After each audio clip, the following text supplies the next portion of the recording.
En cheminant, une émission avec le pasteur Liston Govou, Sylvain Barthélemy, membre de l'église adventiste de Saint-Malo, et Jean-Christophe Nava. Chers amis auditrices et auditeurs, bienvenue à l'écoute de cette nouvelle émission en cheminant. Et pour cheminer précisément, nous serons trois en studio avec le pasteur Liston Govou. Bienvenue derrière ce micro. Merci Jean-Christophe. Je rappelle que vous êtes pasteur de l'église adventiste de Saint-Malo et de Plédran dans les Côtes-d'Armor. Sylvain Barthélemy, bienvenue derrière ce micro. Bonjour Jean-Christophe. Vous êtes ancien à l'église adventiste. Alors en cheminant, Liston Govou est un projet qui, comme le nom l'indique, est une dynamique qui aura pour base la Bible, le premier et le second Testament, l'Ancien et le Nouveau Testament. Nous allons donc cheminer à travers différents sujets qui sont abordés dans les Saintes Écritures. Et ce trimestre, ce sera une réconciliation du ciel et de la terre qui nous sera proposée avec cette semaine l'action de grâce et la prière. Liston Govou et Sylvain Barthélemy, nous allons nous baser essentiellement sur l'épître de Paul aux Philippiens. Je te remercie Jean-Christophe. Nous allons prendre un petit moment comme tu nous le proposes pour prier. Prions ensemble. Seigneur, je veux te remercier pour ce temps que tu permets. Seigneur, je veux te remercier, Seigneur, de ce que tu nous disposes pour partager ta parole et pour cheminer, Seigneur, ensemble. Parce que c'est ce à quoi tu nous appelles. Et Seigneur, je te prie de nous assister, de nous donner ton Saint-Esprit, Seigneur, pour ce moment. Pour que toute parole qui sortira de nos bouches, Seigneur, puisse te glorifier et fortifier, Seigneur, le monde, l'humanité, Seigneur, à laquelle tu nous appelles à témoigner de ton nom. Au nom de Jésus, nous t'avons prié pour ta gloire. Amen. Amen. Peut-être, Liston Govou, pour nos auditrices et nos auditeurs, dire quelques mots sur l'épître de Paul aux Philippiens, sur le contexte ? Merci Jean-Christophe. Déjà, il faut savoir que la ville de Philippe est une ville macédonienne, donc qui se situe en Macédoine, donc au nord de la Macédoine. Et c'est une ville qui a été fondée par Philippe II, donc de Macédoine, donc le père d'Alexandre le Grand. Et c'est une ville qui est devenue une colonie romaine en moins 42 avant Jésus-Christ. Donc les habitants de cette ville jouissent d'une citoyenneté romaine, donc avec fierté, privilège, comme on le sait, et un esprit très patriotique. On peut aussi dire qu'il y a très peu de juifs dans cette ville. On n'a pas trouvé une synagogue pour justifier une grande présence de juifs dans cette ville. Et pour avoir beaucoup plus d'éléments de cette ville et surtout de cette lettre de Paul aux Philippiens, il faut aller dans le livre d'Actes 16. Et l'acte 16 nous situe et nous informe beaucoup plus sur l'idée et le but évangélique de cette lettre, parce que cette lettre a un but évangélique. Il faut aussi dire que c'est une communauté qui est née dans un contexte majoritairement païen. C'est une église qui a été fondée par l'apôtre Paul.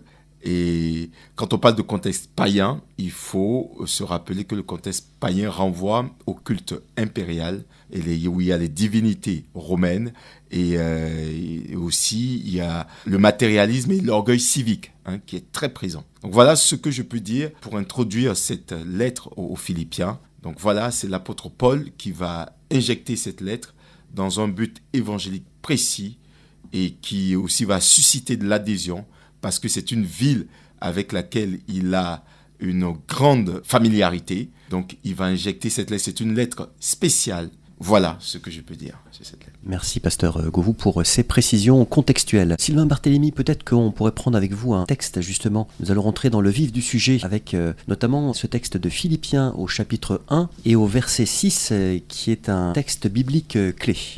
Eh bien, au Philippiens chapitre 1, au verset 6, il est dit « Je suis persuadé que celui qui a commencé à vous cette bonne œuvre la rendra parfaite pour le jour de Jésus-Christ. » Merci Sylvain Barthélemy pour cette lecture. Alors, Liston Govou et Sylvain Barthélemy, peut-être pour nos auditrices et nos auditeurs, une petite mise en contexte de ce passage-là, de ce verset-là en particulier. On voit que celui qui parle est l'apôtre Paul, qui s'adresse donc aux Philippiens, aux habitants de Philippe, comme venait de nous l'indiquer pasteur Govou. Celui qui a commencé cette bonne œuvre, de qui s'agit-il ? Parce qu'on a l'impression qu'il y a comme une troisième entité quelque part. On a parlé de l'apôtre, du public qui est destinataire de cette lettre, mais qui est celui qui a commencé cette bonne œuvre et de quelle œuvre s'agit-il ? Oui, celui qui a commencé cette bonne œuvre, il faut rester dans la Bible pour donner des éléments de réponse. Très rapidement, au verset 3, l'apôtre Paul va vouer une forme d'action de grâce ou de reconnaissance à cette personne-là qui va porter cette église. Donc cette personne, c'est Dieu. Donc il est écrit au verset 3, « Je dis à mon Dieu ma reconnaissance de tout le souvenir que j'ai de vous. » Je dis à mon Dieu. Donc on voit que très tôt déjà dans l'épître, Dieu est au centre. Donc il y a une volonté de Paul de remettre le contexte, de remettre Dieu au centre de cette épître. Bien entendu, on voit bien que le service est le plus grand secret de la vie chrétienne, et voire même victorieuse. Et c'est la raison pour laquelle l'apôtre Paul dit « Je puis tout par celui qui me fortifie ». Alors par rapport à une introduction, nous voyons bien que cette introduction commence déjà à pouvoir mettre en avant ce lien phare où une vie chrétienne est basée par des bas et aussi par des hauts. Merci pour ces précisions. On va justement rentrer un peu plus dans le texte, comme vous avez déjà commencé à le faire tous deux, en se basant sur toujours l'épître de Paul aux Philippiens, et nous allons prendre à partir du chapitre 1, les versets 3 à 8, dont est issu le texte que nous avons lu tout à l'heure au verset 6. Sylvain Barthélemy, est-ce que vous voulez prendre avec nous ce texte et nous allons ensuite échanger ensemble autour? Très bien. Alors aux Philippiens 1, au verset 3 à 8, il est dit « Je rends grâce à mon Dieu de tous les souvenirs que je garde de vous, ne cessant dans toutes mes prières pour vous tous, de manifester ma joie au sujet de la part que vous prenez à l'Évangile depuis le premier jour jusqu'à maintenant. » Au verset 6, il est dit « Je suis persuadé que celui qui a commencé en vous cette bonne œuvre la rendra parfaite pour le jour de Jésus-Christ. Il est juste que je pense ainsi de vous tous, parce que je vous porte dans mon cœur, soit dans mes liens, soit dans la défense et la confirmation de l'Évangile, vous qui tous participez à la même grâce que moi. » Et au verset 8, il est dit « Car Dieu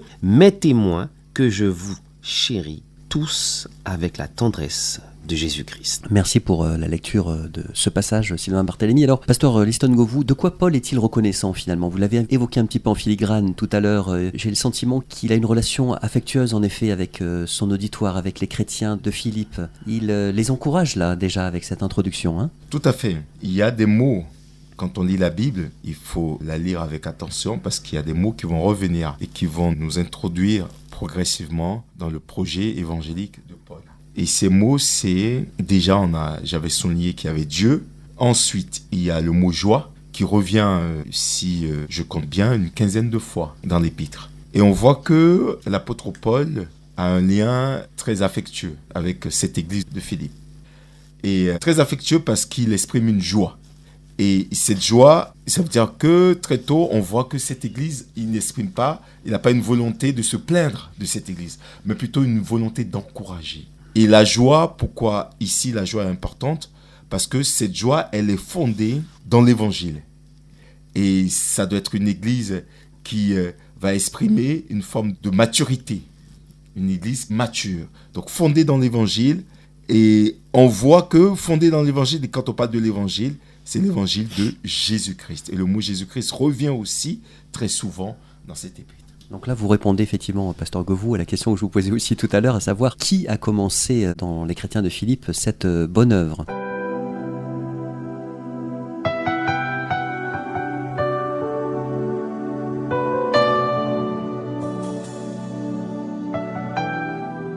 Sylvain Barthélemy, quelle assurance donne-t-il l'apôtre Paul aux Philippiens et en quoi sont-elles importantes ces assurances selon ce passage que nous avons lu? Eh bien, on voit bien que dans cette première démarche du chapitre 1 au verset 1 à 8, comme l'a soulevé le pasteur, il y a une joie qui est exprimée. Et j'irai même encore plus loin, une joie et une confiance envers cette Église qui reste fidèle au Christ. Et c'est là que nous voyons bien que l'apôtre Paul a institué justement, a confirmé justement cette persuasion d'être confiant. Au verset 6, il dit « Je suis persuadé ». Et ici, persuadé n'est pas un verbe inactif, mais un verbe d'action. Comment est-ce qu'on peut comprendre que la promesse de Dieu achèvera en nous la bonne œuvre? Une œuvre de transformation? Vous l'avez dit tout à l'heure, le fait de mûrir, pasteur Govou. Comment est-ce qu'on peut comprendre cette promesse-là, où Dieu est à l'œuvre finalement? Oui, bien sûr que Dieu est à l'œuvre. Mais si Dieu est à l'œuvre, c'est qu'il y a des difficultés, des problèmes. Et s'il y a des difficultés, des problèmes, c'est que Dieu, et Paul ici invite et nous rappelle que Dieu est à l'œuvre, qui est une exhortation de foi. C'est aussi parce que, en tant que chrétien ou en tant que simple humain, nous sommes confrontés à des épreuves, à des difficultés dans nos vies de tous les jours. Et il est important, surtout pour Paul ici, de rappeler que dans ces difficultés, dans ces épreuves, la chose la plus importante n'est pas de nous fixer ou de regarder. Je ne veux pas dire non plus de ne pas, quand je parle, surtout pour nos auditeurs, c'est pas une volonté de dire que quand on a une épreuve, il ne faut pas y faire attention. Il faut bien sûr faire attention à nos épreuves parce qu'on est des humains avant tout. Mais ici, Paul nous invite à quelque chose de plus grand. Oui, il y a des épreuves, oui, il y a des difficultés, mais Dieu est à l'œuvre. Dieu a un projet pour nous et pour son Église. Autre question, effectivement, Pasteur Govou et Sylvain Barthélemy. Cette œuvre dont il est question prendra-t-elle fin avant la seconde venue? Alors là, on fait référence à un événement puisque le titre de cette émission est En cheminant donc avec quelqu'un, Jésus-Christ, ça a été précisé. Il est question d'une seconde venue de Jésus-Christ? Nous pouvons dire justement que le centre même de la Bible est basé sur le Christ, aussi bien comme dans l'Ancien et le Nouveau Testament. La présentation du Christ est différente. Dans l'Ancien Testament, nous allons voir que le Christ est présenté de manière généalogique. Et dans le Nouveau Testament, nous voyons bien que le Christ est présenté de manière charnelle et dans sa mission. Et on peut ajouter par rapport à tout cela, c'est que l'apôtre Paul va contribuer justement à cette participation charnelle où le Christ lui-même va rentrer en action et en mission, non seulement pour l'ensemble de l'humanité, mais aussi bien pour l'Église primitive. Oui, je voulais compléter dans le texte, au verset 6, il nous est dit que je suis persuadé que celui qui a commencé, c'est le verset principal de notre étude, de notre partage, celui qui a commencé en vous cette bonne œuvre la poursuivra jusqu'à son terme, jusqu'au jour de Jésus-Christ. On voit qu'il y a un enjeu, le jour de Jésus-Christ. Et avant que ce jour n'advienne, il est question ici de grâce. Il est question au verset 7 de grâce. Il est question de défense et de l'affermissement de l'évangile. Et il est question également de chérissement au verset 8. Il est question aussi de tendresse de Jésus-Christ. Et il est question au verset 10 de justice et de gloire. On voit que c'est tout un champ de mots, un champ lexical de mots qui nous parle aujourd'hui. Ça veut dire que cette œuvre se fera dans la grâce, dans l'affermissement de l'évangile, dans la tendresse et le chérissement de Jésus-Christ. Et c'est une œuvre qui glorifiera Jésus-Christ quand son jour se présentera et pour manifester la justice de Dieu. Sylvain Barthélemy, je vais vous inviter à revenir avec nous dans la Bible avec la lecture d'un passage. On va cheminer effectivement avec l'épître de Paul aux Philippiens, chapitre 1, et nous allons prendre les versets 9 à 11 avec vous. Eh bien, très bien, nous allons lire cela, au verset 9 à 11. Il est dit « Et ce que je demande dans mes prières, c'est que votre amour augmente de plus en plus en connaissance et en pleine intelligence. » Au verset 10, il est dit « Pour le discernement des choses, les meilleures, afin que vous soyez purs et irréprochables pour le jour du Christ, remplis du fruit de justice, qui est par Jésus-Christ, à la gloire et à la louange de Dieu. » Au verset 12, « Je veux que vous sachiez, frères, que ce qui m'est arrivé a plutôt contribué au progrès de l'Évangile. »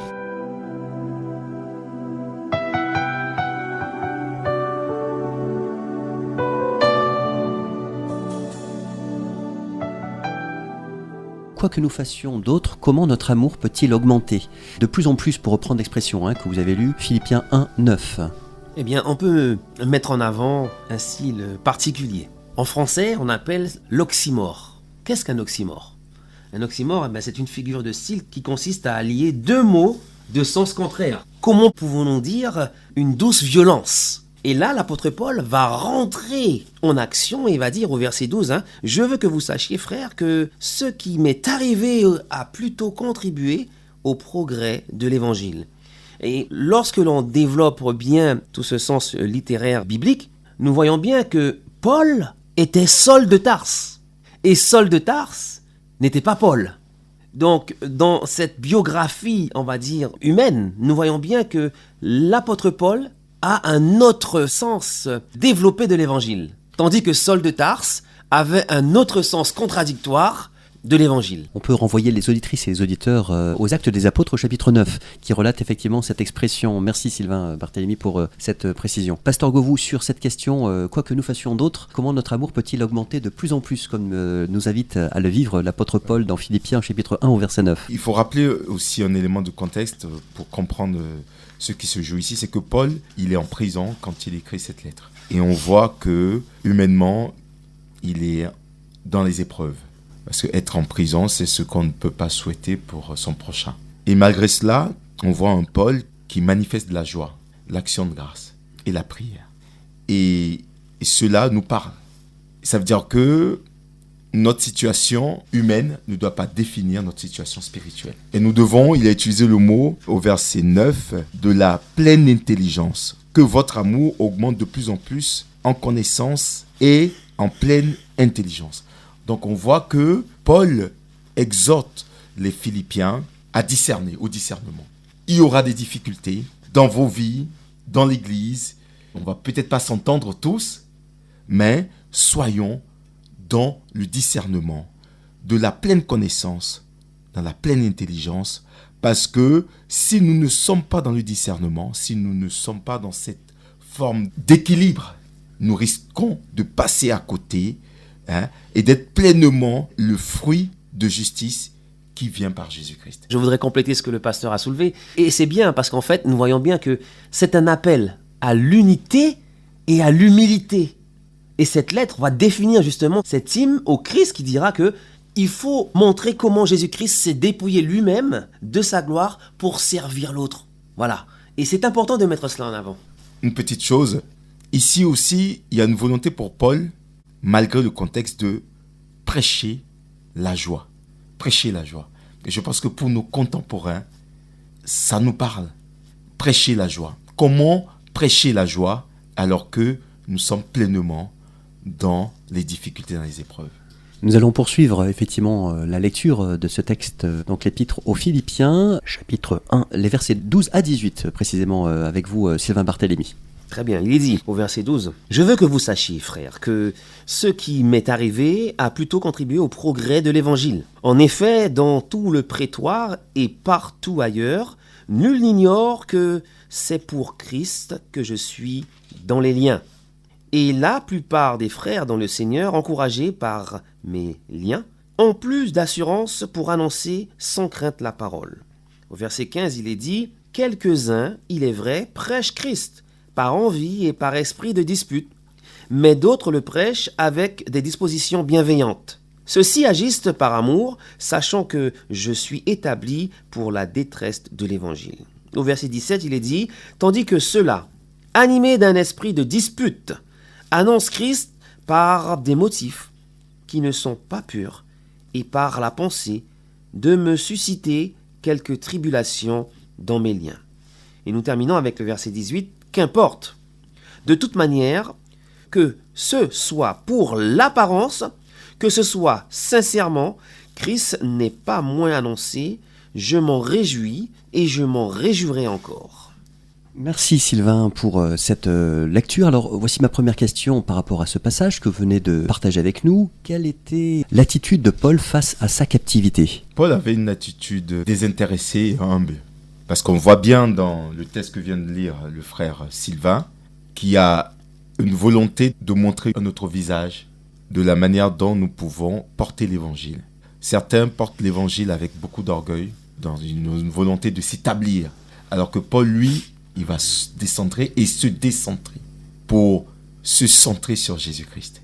Et c'est ça ce à quoi nous sommes aussi appelés quand nous sommes en difficulté. Dans les difficultés ou dans les bons moments, se centrer sur Christ, se décentrer de nous. Notre situation ne doit pas définir nos émotions, ne doit pas définir nos pensées, mais plutôt notre situation doit nous appeler à nous centrer sur Jésus-Christ, celui qui est le fournisseur de la joie, le fournisseur de la rédemption, le fournisseur du salut, le fournisseur de la transformation finalement à laquelle Dieu nous appelle chaque jour.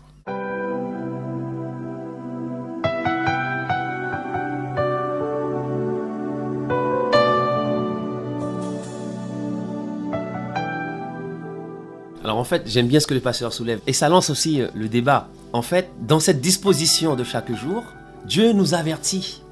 Et dans cet avertissement, nous savons très bien que nous sommes confrontés, comme a soulevé le pasteur, à des difficultés. Et au verset 15, voire même au verset 14, il dit bien à la fin, sans crainte d'annoncer la parole. Au verset 15, il dit bien que il est vrai qu'il y a deux types de personnes qui annoncent l'évangile. Ceux qui l'annoncent avec dispute, et ceux qui l'annoncent avec des dispositions bienveillantes. Et on voit bien que à travers cela, l'apôtre Paul va annoncer qu'il y a aussi des faux docteurs.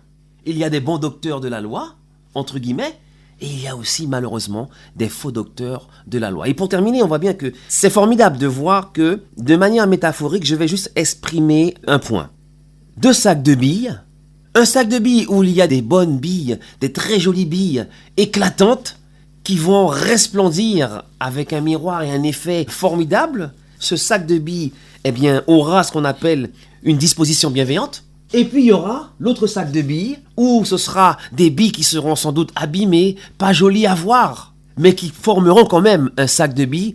Mais ce sac de billes amènera justement une disposition, un esprit de dispute. Alors c'est peut-être une idée, peut-être une métaphore que je voudrais mettre en avant, mais nous voyons bien que malheureusement, il y a 2 camps. Et l'apôtre Paul ici va annoncer justement ces 2 camps pour ce qu'on a soulevé avec le pasteur, un esprit de discernement.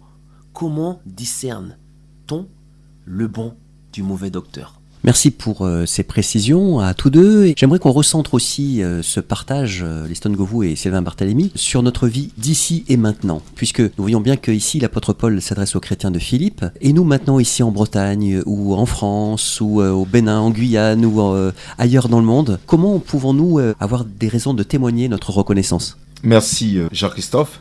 L'apôtre Paul va dire ici au verset 18. J'aime bien partir du texte.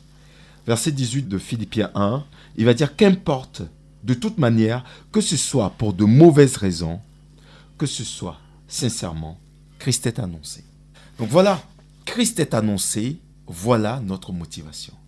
Nous vivons dans ce monde, pour nos contemporains, des difficultés. On a du mal à finir nos fins du mois. Nous avons des problèmes familiaux, des disputes entre frères et sœurs, des problèmes avec le collègue, parfois même dans l'église. Mais Paul nous dit ici que tout ça n'est pas essentiel, que la chose essentielle, c'est Christ annoncé. Christ annoncé parce que nous devons, malgré notre situation, qui, je l'entends, est difficile.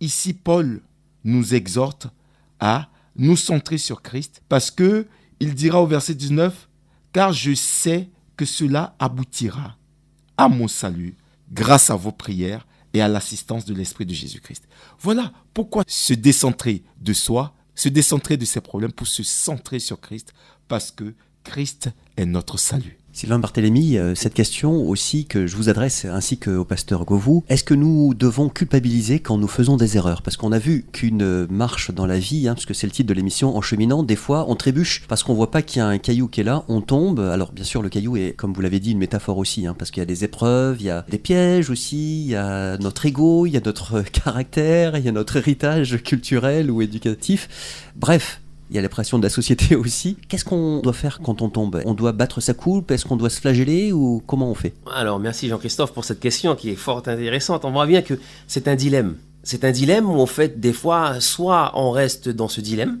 et on s'abat sur soi et on ne se développe plus, ou soit c'est un dilemme qui est productif, reculer en arrière pour mieux sauter.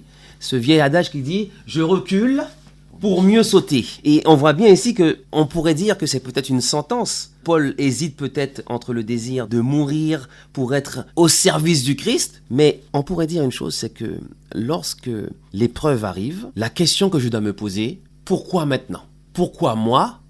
Et qu'est-ce que cela veut susciter en moi ? Après, au fil du temps, avec l'expérience que nous avons de la vie, en tant qu'homme de Dieu ou pas homme de Dieu. La maturité ? La maturité. Cela peut pousser à mettre en avant, dire que c'est un enseignement. C'est un enseignement qui va pas me mettre dans une sphère d'enfermement, mais de réflexion. Et je réfléchis pourquoi ? Parce que je dois quand même apprendre à vivre avec le Christ. Quand même apprendre à vivre avec ceux et celles qui m'entourent et ceux et celles qui m'observent lors de l'épreuve. L'apôtre Paul lui-même, sa figure de style était claire. Même en prison, il a fait du bien. Il aurait pu aussi rester dans cet état d'enfermement, cloîtré sur des murs et dire « je suis en prison et je ne peux plus rien faire ». Non, en prison, il a aussi agi en tant qu'homme de Dieu. Et c'est formidable. Alors, c'est encore une métaphore que l'on peut mettre encore en avant. Lorsque nous sommes cloisonnés dans nos épreuves, pour répondre à ta question, est-ce que je m'enferme ? dans cette idée bien fermée, bien cloîtrée, disant que je suis dans l'épreuve, je ne peux plus rien faire? Ou est-ce que je fais une rétrospection de ma situation actuelle, c'est-à-dire cloîtrée dans ce dynamisme, entre guillemets, d'épreuve, et je réfléchis à trouver des solutions? Et c'est là que nous voyons que l'apôtre Paul lui-même va rentrer dans cette synthèse où, malgré cela, sa vie va être marquée par un paradoxe de périodes d'enfermement, où parmi toutes ces périodes d'enfermement, ce sera des périodes qui seront les plus productives pour l'évangile. Donc il ne pensera pas à lui-même, mais il pensera à l'Église. Et pour terminer, lorsque je suis dans l'épreuve, ceux qui m'observent analysent comment je réagis dans cette épreuve. Alors comment je puis m'en sortir de cette épreuve en sachant que je dois apporter un témoignage? Eh bien, c'est avec cette question ouverte que nous allons nous quitter pour aujourd'hui. Pasteur Liston Govou et Sylvain Barthélemy, je vous remercie pour votre participation, effectivement. Alors, je précise que vous qui nous écoutez, si vous souhaitez témoigner de ce que vous vivez, des encouragements aussi que vous pouvez partager avec d'autres auditrices et auditeurs, vous pouvez nous appeler au 02 99 19 53 53 ou nous écrire à direction @radio-6 paroledevie.com, de sorte que l'on puisse enregistrer votre témoignage et le diffuser aussi dans ce programme. En cheminant, nous nous retrouverons la semaine prochaine. Cette fois-ci, nous nous sommes effectivement focalisés sur les actions de grâce et la prière avec l'épître de Paul aux Philippiens. Nous allons cheminer précisément avec un autre passage la semaine prochaine. Et merci à vous, Liston Govou et Sylvain Barthélemy, d'être présents dans ce studio. Eh bien, pour conclure, je vous inviterai à ce que l'on puisse remettre ce moment final au Seigneur. Notre Père, notre Dieu, nous te remercions pour ce moment que tu nous as permis de partager à la découverte de ta parole. Et nous voudrions encore une fois continuer à cheminer et à comprendre ce que tu voudrais nous révéler au travers de tout ce que nous aurons à subir au sein de notre vie. Fais-nous du bien au nom de Jésus. Amen. À très bientôt. Merci Jean-Christophe. Au revoir. Au revoir.